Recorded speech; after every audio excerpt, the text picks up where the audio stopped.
Okay, so now we have this bolted in place. It's not exactly a finished application because there's no powder coat on it yet, but I didn't want to scratch the powder coat because this one's got to go out to somebody. Now I did want to talk a little bit about mounting the seats on here. Basically, like I said online, it's a flat, strong deck. In our case, we have reinforcing plates on the bottom of the Subaru seats that we use, and there's 4 mount holes that take big half-inch bolts that go up through the base of the lid. That works great. In some cases, some welding may need to happen on here, and that's why the powder coating is going to be optional on as far as that's concerned. We'll go ahead and open this up. Set the rod next to the lid just on this transmission tunnel when we're working.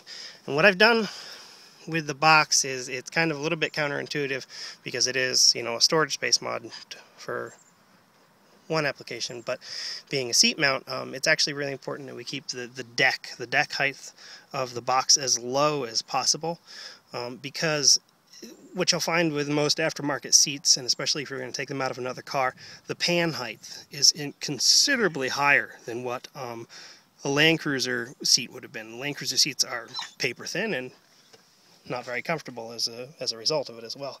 So what's happened is there is a bracing structure where the seat mounts are bolted to in a factory orientation, and this deck right here is basically almost right down on that deck. So the front of the box is actually at factory height, and the back of where the box comes, the inside of this lid when it's in its down orientation, is a tiny bit. It's actually almost a ½ inch higher than the rear stanchion. The reason for that is most aftermarket seats that you'll find are actually, they have a much steeper rake, because it tends to hold you into the bucket a little bit better. This was a utilitarian vehicle when it was first designed. It was meant to, you know, be used to get in and out of constantly, and you don't really want a seat with high bolsters and a heavy rake in a utility vehicle. But when you're off-roading or even just on a long road trip, it tends to be a little bit more comfortable.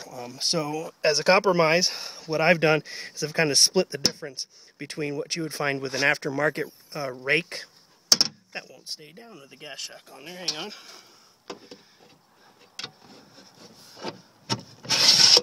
Now it'll stay in place. So I've kind of split the difference. The front of the box is basically as low as it can be at the stock height. The back of the box is about a ½ inch above where the rear stanchion would be. But with aftermarket seats and the heavy rake angle that you'll find in them, it's actually still going to be steeper of a seat pan than you would have with a Land Cruiser seat. Now there's no reason that you can't mount Land Cruiser seats back on this as well, and in that case what you'll end up probably doing is having to space up the front about ½ inch or so. But you know, it's going to be all kind of arbitrary, and according to whoever the actual driver is going to be. When you have an automatic transmission, which we don't, we have the manual, it's not nearly as much of an issue because you only have 2 pedals to deal with. But when you throw a clutch pedal into the mix as well, the front of that seat and the height it is off the floor and the distance it is from the clutch pedal make a huge difference when you're driving. And also, what you'll find too is if you go too high with something, you'll be hitting your head off the ceiling as well, or in off-road situations off the bar. So it's really important to kind of take all of the parameters of where the seat sits into play when you're mounting things up onto this. It's a good start. At this point in time, you've at least got a strong flat deck, but there's still a lot of work to do from there out.